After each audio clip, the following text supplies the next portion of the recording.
சிறுகடிக்க ஆசை serial today episode என்ன மாதிரியான ட்விஸ்டாக்க போகுதுன்னு பார்க்கலாம். முத்து வந்து மீனா கிட்ட சொல்லிக்கிட்டு இருக்காங்க. இங்க பாரு மீனா, உனக்கு கிடைச்சிருக்கிறது ரொம்ப பெரிய ஆர்டர். இதை வந்து நீ எப்படி வந்து ஏத்துக்கணும் தெரியுமா?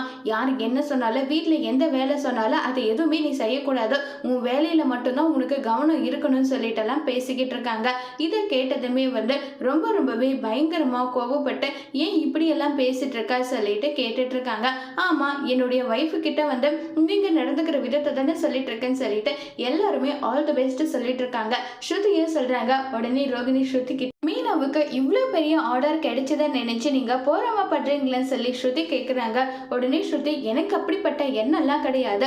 மீனா வந்து மேலே மேலே வளர்ந்தா அது எனக்கு ரொம்பவே ஹாப்பி தான் சொல்லிட்டு ஸ்ருதி வந்து ரொம்பவே ஃப்ரெண்ட்லியா மீனா கிட்ட பேசுறாங்க. உடனே முத்து, என்ன பார்லரமா நீங்க கொளுத்தி போட்டீங்க, அது கடைசியில் உங்களுக்கே ரிட்டர்ன் வந்துருச்சான்னு சொல்லி கேட்டு கிண்டல் பண்ணதும் ரோகிணி கோவமா அங்கிருந்து கிளம்பி போறாங்க. உடனே ரோகிணி கிட்ட வந்து பேசிக்கிட்டு இருக்காங்க. மனோஜ் வந்து பாத்தியா கொஞ்சம் கொஞ்சமா அவன் எந்த அளவுக்கு முன்னேறி போயிட்டு இருக்கான்னு சொல்லிட்டு பேசுறாங்க. இங்க பாரு மனோஜ், அவங்கள பத்தி பெருமையை பேசுறதா இருந்தா நீ என்கிட்ட பேசவே பேசாதுன்னு சொல்லிட்டு அங்க இருந்து மனோஜ் கிளம்பி போறாங்க. ரோகிணியும் கிளம்பி போயிடுறாங்க. பரிசு வீட்டுக்கு வராங்க. மட்டன் எடுத்துட்டு வந்திருக்காங்க. அதை வச்சு ஏதாவது ஒண்ணு செய்யும் சொல்லி பேசுறாங்க. ஆமா, எல்லா கல்யாண செலவும் பட்ஜெட் முடிஞ்சிருச்சான்னு சொல்லி கேட்டுட்டு இருக்காங்க. பரிசு கிட்ட அண்ணாமலை 1,00,000 ரூபாய் மட்டும் கொஞ்சம் அப்படி இப்படி இருக்குன்னு சொன்னதும், சரி 1,00,000 ரூபாய் பணம் தானே, ஏன் என்கிட்ட கேட்க மாட்டியான்னு சொல்லி கேட்குறாங்க. உடனே விஜயா, என்னங்க அவர் தான் வேணான்னு சொல்றாருல, அப்புறம் என்னன்னு சொல்லி கேட்குறாங்க. மனோஜ்க்கு ஃபீஸ் கட்ட முடியாத வெளியே வந்து நின்றுட்டு இருந்தான். அப்ப ஏற்பாடு பண்ணி பரிசு தான் பணத்தை கொடுத்தான். இப்ப வரைக்குமே அந்த பணத்தை அவன் கேட்டதே கிடையாது. அவன் இப்ப ஒரு கஷ்டத்துல இருக்கானா, அவனுக்கு நான் உதவி செய்ய வேண்டாமான்னு சொல்லிட்டு அண்ணாமலை சொல்றாங்க.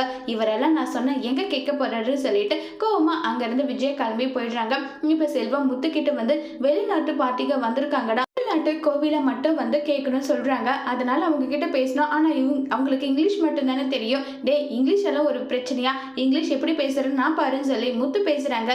இதை கேட்டு மீனா ரொம்பவே சந்தோஷப்படுறாங்க. விஷயம் அது ஒரு சிலர் வந்து இங்கிலீஷ்ல பேசுவாங்களா, அதை வச்சு மீன் பண்ணி நான் இப்படி எல்லாம் பேச கத்துக்கிட்டேன், அவ்வளவுதான் சொல்லிட்டு எல்லாம் பேசிக்கிட்டு இருக்காங்க. இதை கேட்டு ரொம்பவே சந்தோஷப்பட்டுட்டு இருக்காங்க. மீனா எப்படியாவது பரிசு மாமாவோட பொண்ணு கல்யாணத்துக்கு நம்ம 1,00,000 ரூபாய் பணத்தை இதுல இருந்து அரேஞ்ச் பண்ணி கொடுத்துடலாம்னு சொல்லிட்டு முத்து முடிவு பண்றாங்க. அதோட இந்த எபிசோட முடிச்சிருக்காங்க.